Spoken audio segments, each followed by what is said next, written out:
வணக்கம். டான் தமிழொலியின் பிரதான செய்திகளுடன் நான் குணம் துஷ்யந்தன். உள்ளூராட்சி மன்ற தேர்தலுக்கான வாக்களிப்பு நிலையங்களை தயார்படுத்தும் பணிகள் ஆரம்பிக்கப்பட்டுள்ளன. உள்ளூராட்சி மன்ற தேர்தலுக்கான வாக்களிப்பு நிலையங்களை தயார்படுத்தும் பணிகள் இன்று காலை முதல் ஆரம்பிக்கப்பட்டுள்ளதாக தேர்தல் ஆணைக்குழு தெரிவித்துள்ளது. உள்ளூராட்சி மன்ற தேர்தல் நாளை காலை 7 மணிக்கு ஆரம்பமாகி மாலை 4 மணி வரை நாடளாவிய ரீதியாக 13,759 வாக்களிப்பு நிலையங்களில் வாக்குப்பதிவு இடம்பெற உள்ளது. 339 உள்ளூராட்சி மன்றங்களுக்காக நடைபெறும் தேர்தலில் 1,71,56,338 வாக்காளர்கள் வாக்களிக்க தகுதி பெற்றுள்ளனர். தேர்தலுக்கான அனைத்து ஏற்பாடுகளும் தற்போது ஆரம்பிக்கப்பட்டுள்ளதாகவும் தேர்தல் கடமைகளில் ஈடுபடும் அரசு அதிகாரிகள் கட்டாயமாக வருகை தர வேண்டும் எனவும் தேர்தல் ஆணைக்குழு தலைவர் RML ரத்நாயக்க தெரிவித்துள்ளார்.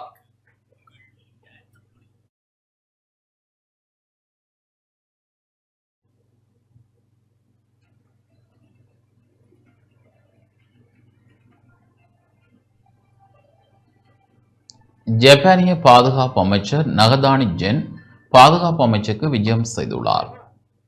ராஜேந்திர உறவுகள் மற்றும் பாதுகாப்பு ஒத்துழைப்புகளை மேம்படுத்துவதை நோக்கமாக கொண்டு நாட்டுக்கு உத்தியோகபூர்வ விஜயத்தை மேற்கொண்டுள்ள ஜப்பானிய பாதுகாப்பு அமைச்சர் நகதானி ஜென் பாதுகாப்பு அமைச்சுக்கு விஜயம் செய்தார். ஜப்பானிய தூதுவர் அஹியோ இசோமாடா மற்றும் ஜப்பான் சர்வதேச விவகாரங்களுக்கான பிரதி அமைச்சர் ஹனோ ஹோஜி ஆகியோருடன் ஜப்பானிய பாதுகாப்பு அமைச்சர் ஸ்ரீ யாவர்த்தனபுரவில் உள்ள இலங்கை பாதுகாப்பு அமைச்சுக்கு விஜயம் செய்தார். இதன்போது அவருக்கு இலங்கை இராணுவத்தின் சம்பிரதாய அணிவகுப்பு மரியாதை அளிக்கப்பட்டது. பின்னர் பாதுகாப்பு செயலாளர் ஏர் வைஸ் மார்ஷல் சம்பத் தூயகொந்த அவரை வரவேற்றார். அதனைத் தொடர்ந்து கலந்துரையாடல் இடம்பெற்றது. இதன்போது ஜப்பானுக்கும் இலங்கைக்கும் இடையிலான பாதுகாப்பு உறவுகளை வலுப்படுத்துதல், ஒத்துழைப்பை வளர்ப்பது குறித்தும் அவதானம் செலுத்தப்பட்டது. அனர்த்த முகாமைத்துவம், எல்லை தாண்டிய மனித கடத்தலை தடுப்பது மற்றும் கடலில் அரசு அல்லாதவர்களின் சட்டவிரோத நடவடிக்கைகளை எதிர்த்து போராடுவது போன்ற முக்கியமான விடயங்களில் ஒத்துழைப்பின் முக்கியத்துவமும் இதன்போது எடுத்துரைக்கப்பட்டது. கூட்டு முயற்சிகள் மூலம் அமைதி மற்றும் செழிப்பை மேம்படுத்தும் வகையில் பாதுகாப்பான மற்றும் நிலையான இந்திய பெருங்கடல் பிராந்தியத்திற்கான தங்கள் பொதுவான தொலைநோக்கு பார்வையை இரு நாடுகளும் வலியுறுத்தின. இலங்கை தூதுக்குழுவின் தலைவரான பாதுகாப்பு பிரதி அமைச்சர் மேஜர் ஜெனரல் அருண ஜாசகர அனைத்து முகாமைத்துவ கடலோர பாதுகாப்பு நடவடிக்கைகள் மற்றும் பயிற்சி முயற்சிகளில் ஜப்பானின் நீண்டகால மற்றும் தொடர்ச்சியான உதவிக்கு நன்றி தெரிவித்தார். விசேடமாக இலங்கையின் கடல்சார் கண்காணிப்பு, வானிலை ஆராய்ச்சித்துறை மற்றும் கடலோர பாதுகாப்பு நடவடிக்கைகளை மேம்படுத்துவதில் ஜப்பான் உதவியையும் அவர் பாராட்டினார்.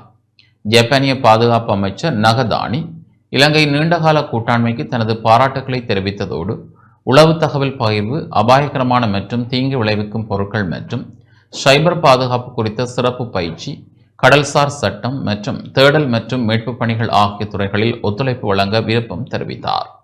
இதன் பின்னர் ஜப்பானிய பாதுகாப்பு அமைச்சர் பொரலை பொது மயானத்தில் 2ஆம் உலகப் போரின் போது இலங்கையில் உயிரிழந்த ஜப்பானிய பிரஜைகளை நினைவுகூரும் வகையில் மலர் அஞ்சலி செலுத்தினார்.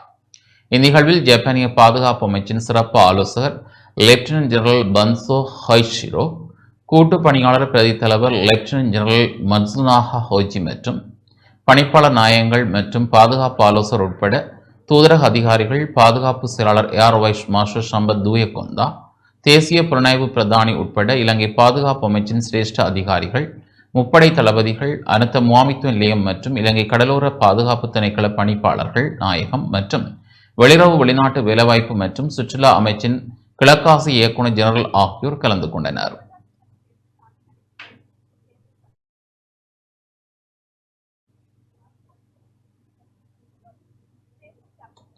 சப்ரமோ பல்கலைக்கழக மாணவர் ஒருவர் தற்கொலை செய்து கொண்ட சம்பவம் தொடர்பான விசாரணைகளில் 4 மாணவர்கள் கைது செய்யப்பட்டுள்ளனர். சப்ரமோ பல்கலைக்கழக தொழில்நுட்ப பீடத்தில் மாணவர் ஒருவர் தற்கொலை செய்து கொண்ட சம்பவம் தொடர்பான விசாரணைகளில் 4 மாணவர்கள் கைது செய்யப்பட்டுள்ளனர். குற்றப்புலனாய்வு திணைக்களம் நடாத்திய விசாரணைகளுக்கு அமைவாகவே குறித்த கைது நடவடிக்கை இடம்பெற்றுள்ளது. கைது செய்யப்பட்டவர்கள் சப்ரமோ பல்கலைக்கழகத்தின் 3ஆம் ஆண்டு மாணவர்கள் என போலீசார் தெரிவித்தனர்.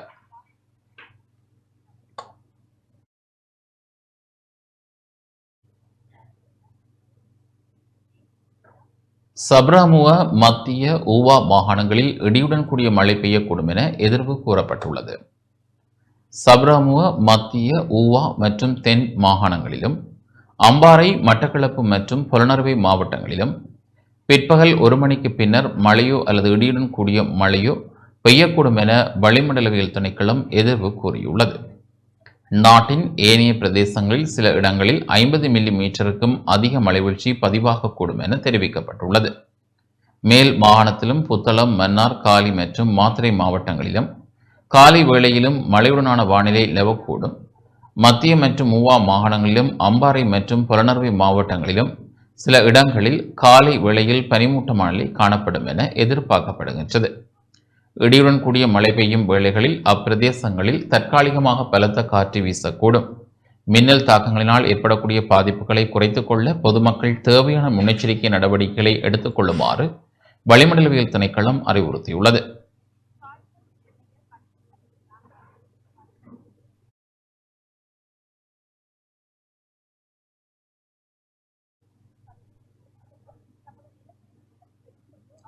ஜனாதிபதி அனுரகுமார திசாநாயக்க நேற்று பாய்டின் விஹாரைக்கு சென்று வழிபாடுகளில் ஈடுபட்டார். வியட்நாமுக்கு அரச விஜயம் மேற்கொண்டுள்ள ஜனாதிபதி அனுரகுமார திசாநாயக்க நேற்று தென்கிழக்கு ஆசியாவின் மிகப்பெரிய பௌத்த விகாரைகளில் ஒன்றான பாய்டின் விஹாரைக்கு சென்று வழிபாடுகளில் ஈடுபட்டு ஆசி பெற்றார். இலங்கை மற்றும் வியட்நாம் தேசிய கொடிகளை ஏந்திய வியட்நாம் மக்களால் ஜனாதிபதிக்கு நுழைவாயிலில் அமோக வரவேற்பு அளிக்கப்பட்டது. விகாரை வளாகத்தை சுற்றி பார்த்த ஜனாதிபதி அனுரகுமார் திசாநாயக்கவை காண்பதற்காக வீதியின் இருபுறமும் ஏராளமானோர் கூடியிருந்தனர். மேலும் அவர்கள் இரு நாடுகளின் தேசிய கொடிகளை அசைத்து தமது மரியாதையை செலுத்தினர். ஜனாதிபதி விகாரையில் வழிபாடு நடாத்திய பின்னர் தேரர்கள் பிரயாணம் செய்து ஜனாதிபதியை ஆசீர்வதித்தனர். பின்னர் ஜனாதிபதி விகாரை வளாகத்தில் அமைந்துள்ள ஸ்ரீ மகாபோதியை வழிபட்டார். இந்த போதி 2023ஆம் ஆண்டு பாய்டின் விகாரை வளாகத்தில் நடுவதற்காக இலங்கையில் இருந்து நன்கொடையாக வழங்கப்பட்ட அனுராதபுரம் ஸ்ரீ மகாபோதியின் ஒரு கிளையாகும். இலங்கை மத்திய கலாசார நிதியத்தின் தொழில்நுட்ப வழிகாட்டுதலின் கீழ் போதியை சுற்றி நிர்மாணிக்கப்பட்ட மதிலையும் ஜனாதிபதி அனுரகுமார திசாநாயக்க திறந்து வைத்தார். பின்னர் ஜனாதிபதி அனுரகுமார திசாநாயக்க விகாரை வளாகத்தில் ஷால் மரக்கன்றை நாட்டினார். இந்நிகழ்வை குறிக்கும் வகையில் அமைக்கப்பட்ட பெயர் பலகையையும் பார்வையிட்டார். ஜனாதிபதி அனுரகுமார திசாநாயக்கவினால் விகாராதிபதி தேரருக்கு நெவு பரிசும் வழங்கி வைக்கப்பட்டது. வெளிநாட்டு அலுவல்கள், வெளிநாட்டு வேலைவாய்ப்பு மற்றும் சுற்றுலாத்துறை அமைச்சர் வீத ஹேரத் உள்ளிட்ட குழுவினர் இந்த நிகழ்வில் கலந்து கொண்டனர்.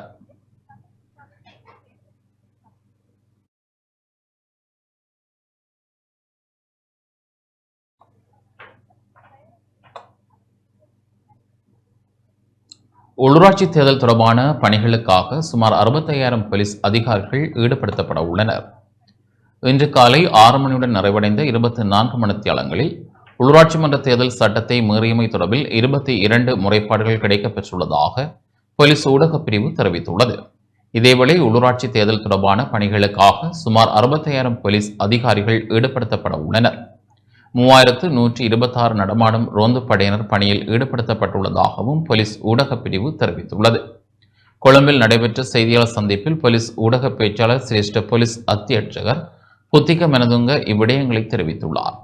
தேவைப்பட்டால் போலீசாருக்கு மேலதிகமாக இராணுவத்தினரும் தேர்தல் கடமைகளில் ஈடுபடுத்தப்படுவார்கள் எனவும் அவர் குறிப்பிட்டுள்ளார்.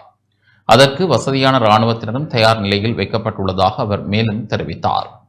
உள்ளூராட்சி தேர்தல் செயற்பாடுகள் தற்போது அமைதியாக நடைபெறுவதால் தேர்தல் சட்டங்களை மீறுபவர்கள் யாராக இருந்தாலும் அவர்களுக்கு எதிராக கடுமையான சட்ட நடவடிக்கை எடுக்கப்படும் எனவும் போலீஸ் ஊடக பேச்சாளர் வலியுறுத்தியுள்ளார். இதேவேளை களுத்துறை நாகுட பகுதியில் துப்பாக்கி சூட்டு சம்பவம் பதிவாகியுள்ளது. துப்பாக்கி சூட்டு சம்பவத்தில் உள்ளூராட்சி மன்ற தேர்தலில் போட்டியிடும் வேட்பாளர் ஒருவர் காயமடைந்து வைத்தியசாலையில் அனுமதிக்கப்பட்டுள்ளதாகவும் போலீசார் தெரிவித்துள்ளனர்.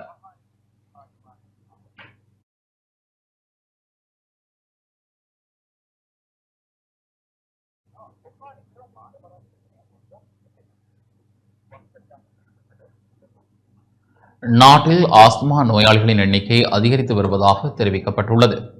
நாட்டில் தற்போது ஆஸ்துமா நோயாளிகளின் எண்ணிக்கை அதிகரித்து வருவதாக சுகாதார வைத்திய அதிகாரிகள் தெரிவித்துள்ளனர். உலகளவில் 1,00,000 பேரில் 3,340 பேர் ஆஸ்துமா நோயால் பாதிக்கப்பட்டுள்ளதாக களுபுவில போதனா வைத்தியசாலையின் சுவாச நோய் தொடர்பான விசேட வைத்திய நிபுணர் ஆஷா சமரநாயக்க தெரிவித்துள்ளார். மே மாதம் 6ஆம் தேதி உலக ஆஸ்துமா நோய் தினம் ஆகும். உலகளவில் இளைஞர்களிடையே ஆஸ்துமா அதிகரித்துள்ளது. இன்ஹேலர் அடிப்படையிலான சிகிச்சை மூலம் பக்க விளைவுகளை ஏற்படுத்தாமல் ஆஸ்துமாவை திறம்பட நிர்வகிக்க முடியும் என அவர் மேலும் தெரிவித்தார். மக்கள் மத்தியில் ஆஸ்துமா பரவலாக இருந்தாலும் நாட்டில் பல தனிநபர்கள் கண்டறியப்படாமல் உள்ளனர் என சுவாசநோய் வைத்திய நிபுணர் ஷமன் மலி தல்பதடு குறிப்பிட்டுள்ளார்.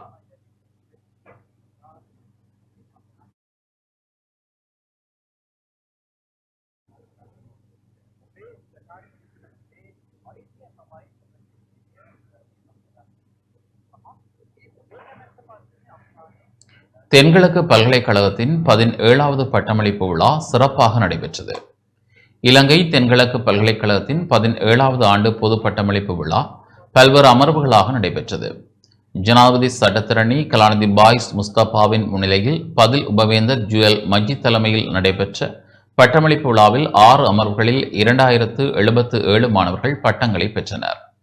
முதலாம் நாள் அமர்வில் இலங்கை உயர்நீதிமன்ற நீதிபதி ஜசந்த கொடகொடவும், 2ஆம் அமர்வில் கல்வி பல்கலைக்கழகத்தின் பொருளாதாரத்துறை பேராசிரியர் கலாநிதி சீதாபி பண்டாரவும், 3வது அமர்வில் இலங்கைக்கான சவுதி அரேபிய நாட்டின் தூதுவர் ஹாலித் ஹமூத் அல் ஜுதானியும் கலந்து கொண்டு உரையாற்றினர்.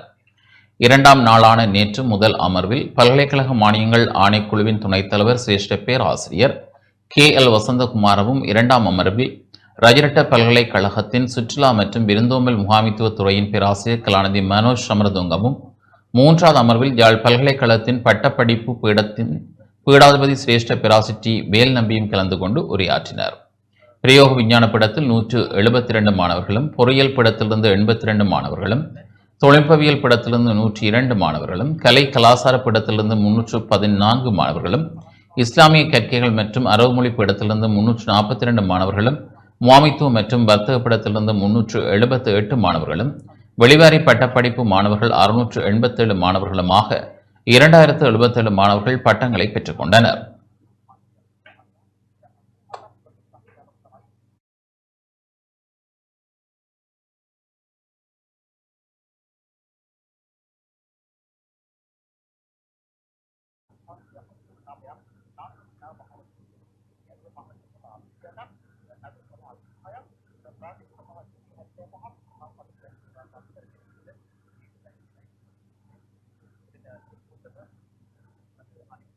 அமைதி காலத்தில் சட்டத்தை மீறினால் கடும் நடவடிக்கை எடுக்கப்படும் என தேர்தல் ஆணையாளர் நாயகம் ஷமன் ஸ்ரீ ரத்நாயக்க அறிவுறுத்தியுள்ளார். அரசு மற்றும் தனியார் துறையினர் வாக்களிக்க செல்வதற்கு போதுமான விடுமுறை வழங்கப்பட வேண்டும் எனவும், தனியார் துறையின் சேவையாளர்கள் வாக்களிக்க செல்வதற்கு தொழில் வழங்குநர்கள் கட்டாயம் போதுமான விடுமுறை வழங்க வேண்டும் எனவும், இவ்விடயம் குறித்து தேர்தல்கள் ஆணைக்குழு அவதானத்துடன் செயற்படும் எனவும் தேர்தல்கள் ஆணைக்குழுவின் தலைவர் RML ரத்நாயக்க தெரிவித்துள்ளார். தேர்தல்கள் ஆணைக்குழுவின் காரியாலயத்தில் நடைபெற்ற ஊடகவியலாளர் சந்திப்பின் போதே அவர் இவ்வாறு குறிப்பிட்டார். வாக்காளர் அட்டையின்றியும் வாக்களிக்க முடியும். இருப்பினும் வாக்களிப்பு நிலையத்தில் ஏற்படும் அசௌகரியங்களை தவிர்த்துக் கொள்வதற்கு வாக்காளர் அட்டை மற்றும் தேசிய அடையாள அட்டையுடன் வாக்களிக்க செல்லுங்கள். அரசு சேவையாளர்கள் தேர்தல் கடமைகளில் ஈடுபடுவது அத்தியாவசியமானது. உள்ளூராட்சி மன்ற தேர்தலுக்கான சகல பணிகளும் நிறைவடைந்துள்ளன. தேர்தல் பணிகளில் ஈடுபடும் அரசு உத்தியோகஸ்தர்களுக்கான நியமன பத்திரங்கள் வழங்கப்பட்டுள்ளன. தேர்தல் கடமை அத்தியாவசியமானது. ஆகவே பொறுப்பளிக்கப்பட்டுள்ள அரசு உத்தியோகஸ்தர்கள் தமக்கான தேர்தல் பணிகளில் ஈடுபடுவது அத்தியாவசியமானது. உத்தியோகபூர்வ வாக்காளர் அட்டையை இதுவரையில் பெற்றுக் கொள்ளாதவர்கள் தமது வதிவிட பிரதேசத்தில் உள்ள தபால் நிலையத்துக்கு சென்று தமது ஆளடையாளத்தை உறுதிப்படுத்தியதன் பின்னர் தமக்கான அட்டையை பெற்றுக்கொள்ள முடியும். அதற்கான வசதிகள் ஏற்படுத்தி கொடுக்கப்பட்டுள்ளன. அல்லது தேர்தல்கள் ஆணைக்குழுவின் உத்தியோகபூர்வ இணையதளத்தில் தமக்கான வாக்காளர் அட்டையை பதிவேற்றம் செய்து கொள்ளலாம். தேர்தல் பிரச்சாரங்கள் அனைத்துக்கும் தடை விதிக்கப்பட்டுள்ளன. ஆகவே நேரடியாகவோ அல்லது மறைமுகமாகவோ தேர்தல் பிரச்சாரங்களில் ஈடுபடுவது முற்றாக தடை செய்யப்பட்டுள்ளது. தேர்தலில் போட்டியிடும் வேட்பாளர்கள் பொதுமக்களுக்கு சிறந்த எடுத்துக்காட்டாக செயற்பட வேண்டும். தேர்தல் பிரச்சாரங்களில் ஈடுபடுவதற்கு போதுமான காலவாசம் வழங்கப்பட்டது. ஆகவே வாக்காளர்கள் சுயமாக சிந்தித்து தீர்மானங்கள் எடுப்பதற்கு இடமளியுங்கள். அரசு மற்றும் தனியார் துறையினர் வாக்களிக்க செல்வதற்கு போதுமான விடுமுறை வழங்குவது அத்தியாவசியமானது. அரசு சேவையாளர்கள் வாக்களிக்க செல்வதற்கு குறைந்தபட்சம் 2 மணித்தியாலங்கள் விடுமுறை வழங்கப்பட வேண்டும். வாக்களிப்பு மத்திய நிலையத்தின் தூரத்தை அடிப்படையாக கொண்டு குறித்த அரசு சேவையாளருக்கு வாக்களிக்க செல்வதற்கு விடுமுறை வழங்குவது அரசு நிறுவன பிரதானியின் பொறுப்பாகும். தனியார் துறையின் சேவையாளர்கள் வாக்களிக்க செல்வதற்கு குறித்த சேவை வழங்குநர்கள் விடுமுறை வழங்க வேண்டியது அத்தியாவசியமானது. தனியார் துறைகளில் விசேட விடுமுறை வழங்கும் விதிமுறை ஒன்றை பெரும்பாலான தொழில் தருணர்கள் தமது தொழிலாளர்களுக்கு வாக்களிக்க செல்ல அனுமதி வழங்குவதில்லை என கடந்த காலங்களில் பல தேர்தல்களின் போது முறைப்பாடுகள் கிடைக்கப்பெற்றுள்ளமையினால் தனியார் துறைகளின் ஊழியர்களுக்கு தேர்தல் ஒன்றின் போது வாக்களிப்பதற்கும் செல்வதற்கும் திரும்பி வருவதற்கும் விடுமுறை வழங்குவதற்காக தூரம் மற்றும் காலம் ஆகியவற்றுக்கு இடையிலான தொடர்பொன்றை தயாரிக்குமாறு விடுக்கப்பட்ட கோரிக்கைக்கு அமைய 2015ஆம் ஆண்டு ஜனாதிபதி தேர்தலுக்குரியதாக இலங்கை மனித உரிமை ஆணைக்குழுவின் தலைவர் உள்ளிட்ட ஆணையாளர்கள் உட்பட அதன் அலுவலர்கள், தொழில் மற்றும் தொழில் உறவுகள் அமைச்சின் செயலாளர், தொழில் திணைக்களத்தின் ஆணையாளர் நாயகம் மற்றும் அதன் அலுவலர்கள் தேர்தல்கள் ஆணைக்குழுவின் உட்பட சம்பந்தப்பட்ட தரப்புடன் கலந்துரையாடி தனியார் பிரிவுகளில் தொழிலில் ஈடுபடுபவர்கள் தமது வாக்கை அளிப்பதற்கு விடுமுறை அளிக்க தொழில் தருணர்கள் உரிய நடவடிக்கை எடுத்தல் வேண்டும். 40 கிலோமீட்டர் அல்லது அதற்கு குறைவாயின் அரை நாள் விடுமுறை, 40 கிலோமீட்டர் மீட்டருக்கும் 100 கிலோமீட்டருக்கும் இடைப்பட்டதாயின் ஒரு நாள், 100 கிலோமீட்டருக்கும் 150 கிலோமீட்டருக்கும் இடைப்பட்டதாயின் 1.5 நாட்கள், 150 கிலோமீட்டருக்கும் அதிகமாயின் 2 நாட்கள் விடுமுறை வழங்கப்பட வேண்டும் என தனியார் பிரிவின் தொழில் வழங்குநர்களுக்கு அறிவுறுத்தப்பட்டுள்ளது. இந்த விதிமுறைகளை மீறுகின்ற அல்லது அதன் பிரகாரம் செயற்படுவதிலிருந்து விலகி இருக்கின்றவர்கள் சிறை தண்டனைக்கும் அல்லது தண்டப்பண குற்றச்சாட்டுகளுக்கும் உள்ளாக நேரிடும். தேர்தல் வாக்கெடுப்பின் போது அரசு பல்கலைக்கழகங்களின் பணியாட்குழுவினரும் அந்த பல்கலைக்கழகங்களில் கல்வி பயிலும் மாணவர்களும் வாக்களிக்கக்கூடிய வகையில் விடுமுறை வழங்குமாறு பல்கலைக்கழக மானியங்கள் ஆணைக்குழுவுக்கு தேர்தல்கள் ஆணைக்குழு அறிவுறுத்தியுள்ளது. அரச பல்கலைக்கழக கட்டமைப்பில் உள்ளடங்காத தனியார் பல்கலைக்கழகங்கள், உயர்கல்வி நிறுவனங்கள் தமது பணியாட்குழுவினரும் மாணவர்களும் வாக்களிக்கக்கூடிய வகையில் விடுமுறை வழங்க வேண்டும். කලා මේක එසේ විය යුතුයි. ඒ වුවත් ඔබට නිල ඡන්දෙ නොලැබුණොත් කිසි ගැටලුවක් නැහැ. ඔබට ඡන්ද මධ්‍යස්ථානයේ ඡන්දය පාවිච්චි කරන එක බාධාවක් වෙන්නේ නැහැ. මේ මැතිවරණ සභ ලියාපදිංචි ඡන්දායක නම් ඔබට ඡන්දය පාවිච්චි කිරීමේ இத்துடன் இந்த செய்திகள் நிறைவு பெறுகின்றன. தொடர்ந்து நமது நிகழ்ச்சிகளுடன் இணைந்திருங்கள். வணக்கம்.